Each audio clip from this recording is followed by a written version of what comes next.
All right, here's this darn EGR cooler. I'm gonna pull it apart, see what it looks like on the inside. These are all T30 Torx. It looks like there are 5 of them that hold this end on.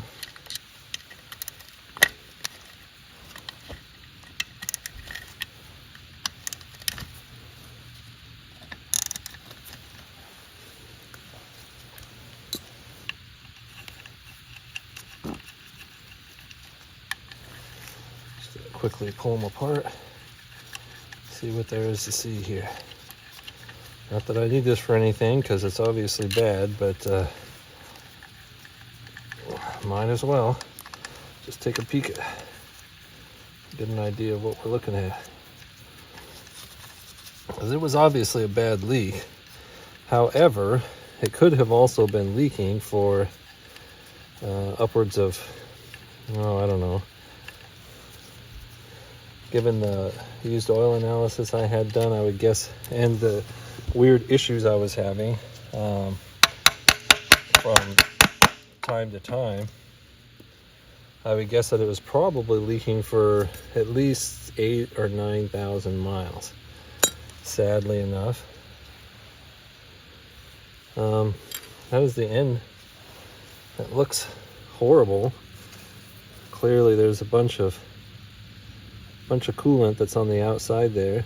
I kind of actually cleaned up the pipes and stuff in there, but this whole thing is just a big grid.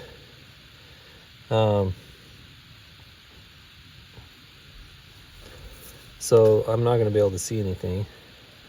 I don't know how this thing works, honestly, but I think the big chambers were where the air was supposed to be, and the inside of the honeycomb is supposed to be where the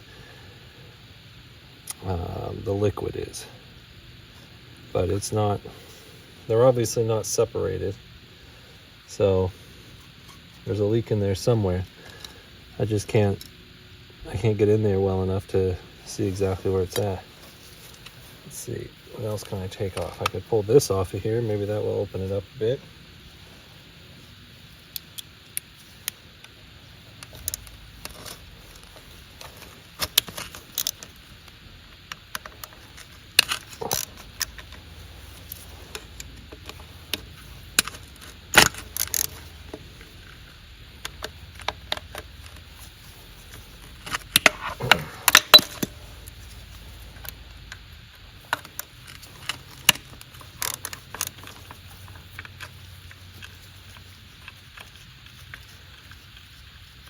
Five more T30s.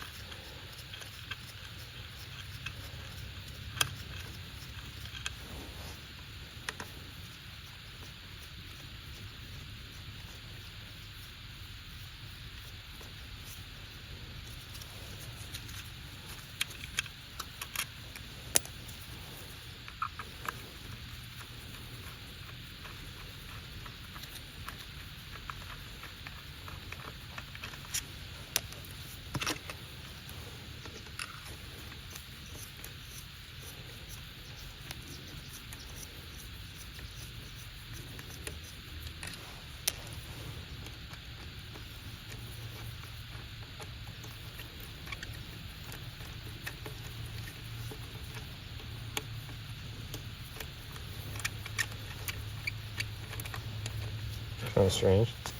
Now it had a big spacer on it, but the spacer didn't seem to be actually there for any reason. Not sure why it was on there.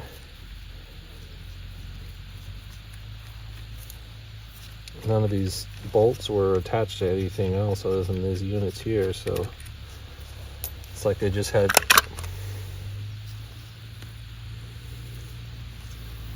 Well, that's pretty clean.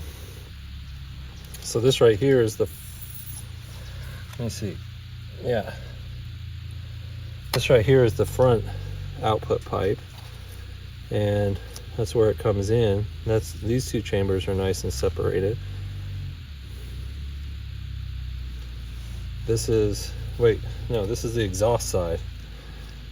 I was looking at it upside down. Yeah, that's the exhaust side, because this is where it connects to that adapter piece that we put on there. So yeah, anyway, at least there wasn't contamination getting in that side.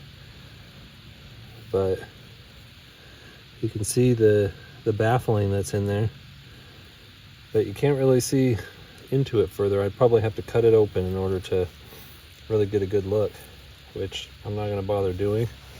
The fact that it was leaking is clear. Where it was leaking is not so clear. Could have been leaking right across this border right here rather than in the baffling itself, because this is the exhaust side, nice and dry here. Right here on the inside of the exhaust is all wet. There's a valve right there that separates the two of them. So it could have been backflowing in there, or it could have been passing across this border, which it kind of looks like maybe it was, given that there was transfer right here, but not on the rest of it, just across this spot. So that's a mystery, but failure is failure. That's definitely where my leak was happening. Glad I got it fixed. And so as far as I know, the car's running great. Only put like maybe 50 miles on it so far.